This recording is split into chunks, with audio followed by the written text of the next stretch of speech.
Michael Medin, a developer behind NSClient++ and many other open source projects.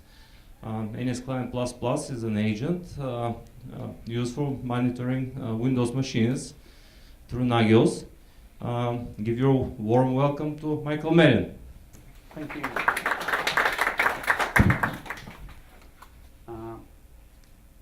Hopefully all of you were at the presentation earlier, so I don't have to present myself too much or say anything about myself. But my name is Michael Medin, and I'm from Stockholm, Sweden, which would be far away. Anyway, I don't really know how to do this because they said they wanted a workshop, which for me means that you guys do stuff on your computer. So we spend like the first 15 minutes with you booting them. Then we spend another 15 minutes with them saying, oh, I need Windows. I just had Linux.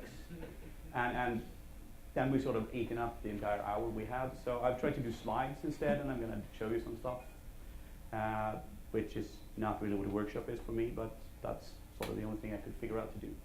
So that's what you get. Anyway, we saw this before, right? So don't blame me if it breaks. It's your server, your responsibility. The agenda, we'll talk a bit about external scripts and internal scripts, because there are two kinds of scripts with NSClient++. Then we'll talk about how to handle arguments, because that can be confusing.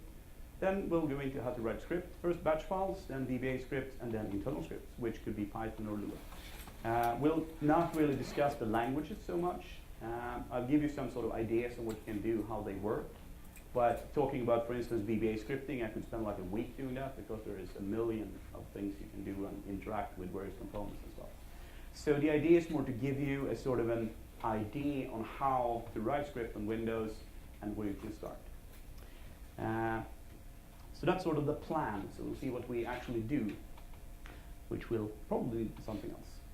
So if you look at Windows monitoring from a scripter's perspective, NSClient++ is what I'm using. The external scripts, though, could be used with NRP-NT if you feel that's better or a better option, or various other clients as well. So the main concepts will be sort of the same, apart from the internal scripts, because they are a feature of NSClient++. So as I said, there are two kinds of scripts. The external scripts, they are pretty much what you're used to. They're shell scripts, which return status and prints the message, right? Whereas the internal scripts are more of a feature of NSClient++. They can access the settings store, they can talk to other commands, they can execute other scripts and sort of filter and change the results, and they can do a lot of weird stuff if you're so inclined. They can be written in Lua and Python.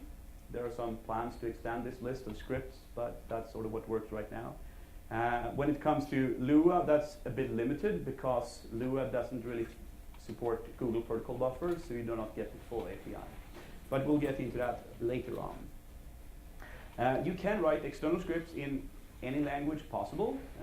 And one thing which is important to understand is that you do not have to use Windows languages. It's just as fine to write it in Perl or Python or Bash or whatever you fancy. You just need to install that. But then again, that's what you do on your Linux server. The only difference is that on your Linux or Unix system, it comes already installed. So you shouldn't be scared of installing it, because it doesn't break your Windows servers any more than it breaks your Linux server. So there is no reason not to use the sort of fancy Unix languages in Windows. And if we talk about Python or something like that, they work just as fine. Perl is a bit so-so, if you ask me. That's kind of crappy, but that's my view. But of course, you can use all the cool Windows languages as well, like VBA and PowerShell, which I can't for the life of me understand, and Bash, of course. So how do you configure external scripts? It's fairly straightforward. First of all, you need two modules. NSClient++ is modular, so if you don't load modules, it will not do anything. Then you'll have 5 megabyte RAM usage for no features whatsoever. The modules you will need is check external scripts and NRPE server. NRPE server will of course be the NRPE server, which will respond to your queries from your Nagios server. If you're using passive checks, you would probably have used NSCA client instead of NRPE server, or some other server. There are a couple of them. Check external script is the one which actually executes your scripts and runs the commands for you and parses the results and that kind of stuff. There are the same kind of argument flags which you have in your NRP configuration today if you're using it. You have allow arguments and allow nasty characters. The obvious reason arguments can be disabled is because they can allow you to do good things, and that's scary for some, so by default that's off. The nasty characters, I'm not actually sure that is a problem really on Windows, but I sort of brought them in, and they do the exact same thing they do on NRP for Linux.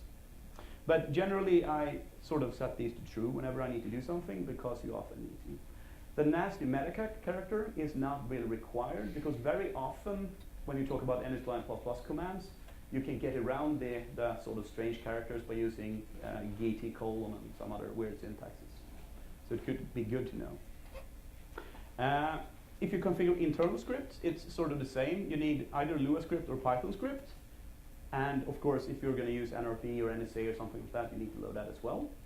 And then we need to load the actual scripts and, as I said, the NRP server or something like that. So it looks kind of the same, but that's really where it stops, because apart from the configuration, that's a lot of difference between them.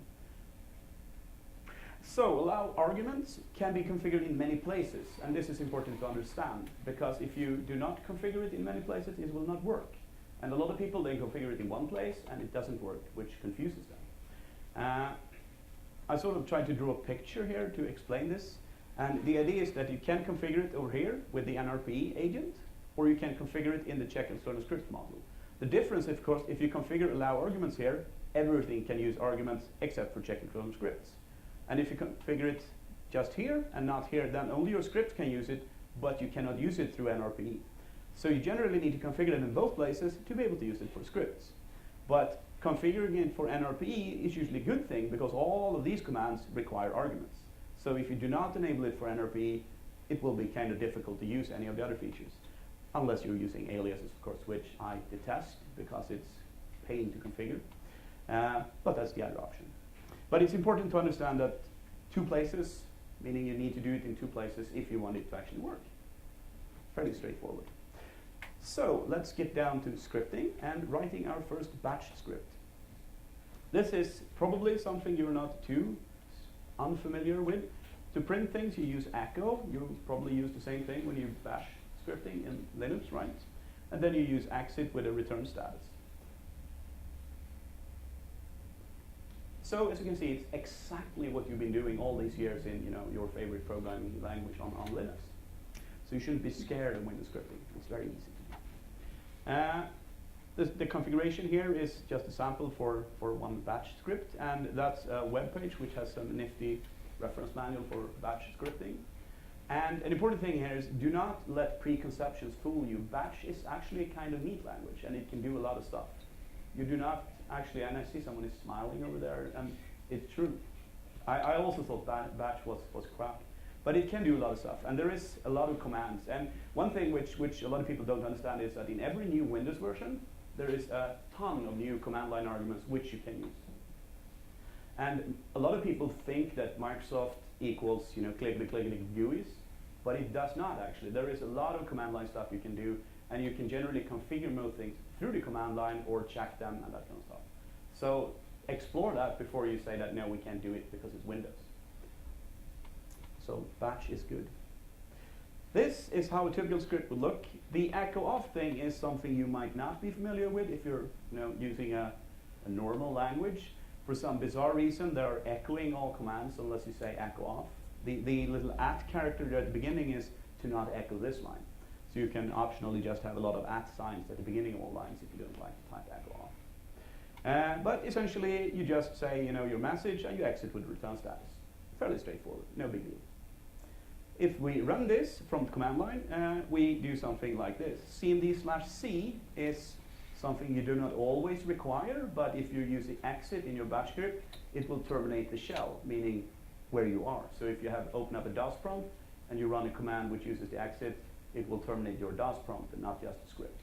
So therefore you need to start a new instance of the shell where you will run the script and then allow that to sort of terminate itself. So that's why we have this cmd/c. And if we want to check the return status, we can do echo %error 11%. So this is pretty much what you could do in Unix, so it's fairly the same. The difference is it's got called was like $$ or something for the error status on Linux when you echo it, but sort of the same. This is how it looks when we run this from NWCNA++. And first of all, we always use the test mode. Can't stress this enough. Then it will tell you all this stuff which you would never see otherwise. unless you enable debug log.